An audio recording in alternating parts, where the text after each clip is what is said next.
Hi everyone, it's Mr. Weaver, and today I'm going to be showing some painting tips and techniques, which might seem a little bit strange since most people kind of generally think they know how to paint. And for me, as the person who helps manage this space, it's much more about using it effectively and not making a mess. There's nothing worse than a nice project and then the disaster of paint everywhere with students. So this is equally for adults as it is for students.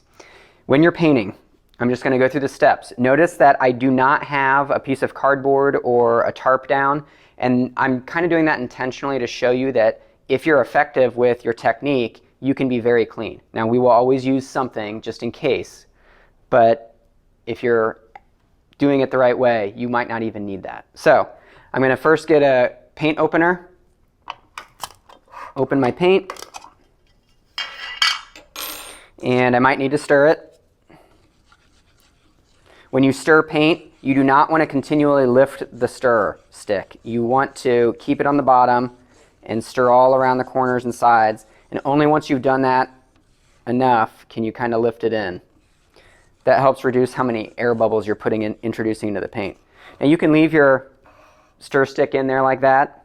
If you do want to take it out for any reason, you kind of scrape the side and you brush it down. And you always brush any extra paint to the inside of the rim. Again, I know this is very obvious, but you'd be surprised how messy a lot of people painting can get. So when you dip your paintbrush, if you're just using the can, you don't go further than halfway on the bristles. Some kids like to dip it up high on the metal. That's way too high.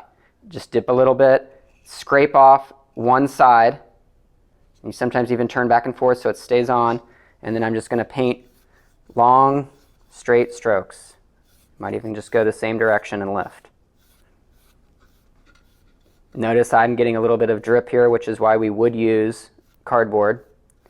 And that's because I'm flipping at the end.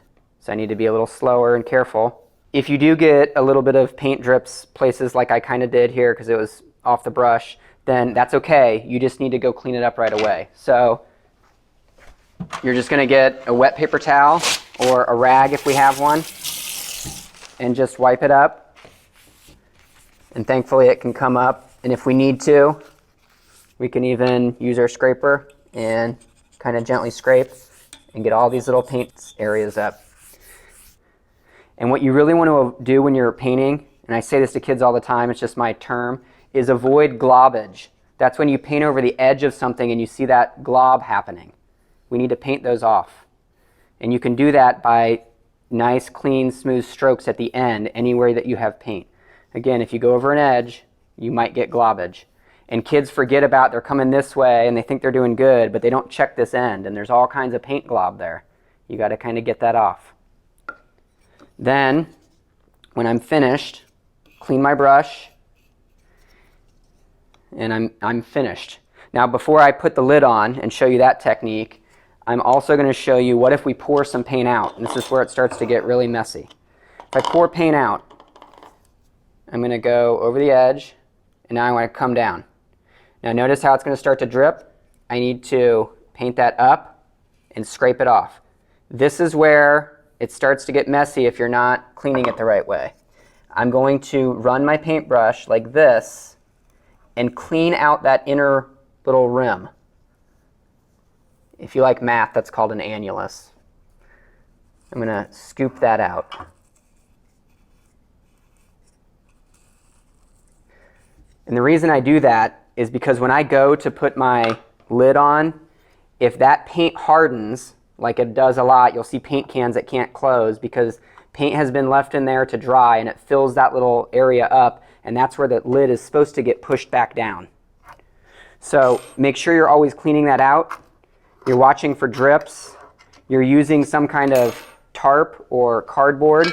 And if you're ever putting paint back in, because that's a very common thing, is people pouring more paint than they need. So we're going to save it. We're going to pour it back in. Brush it out.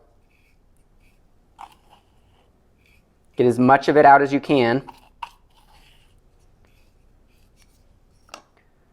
Now I can put my lid on. Again, you should always make sure you check Because another thing that can happen is you're going to get too much in there, and when you bang it down, you might get a squirt of paint going out.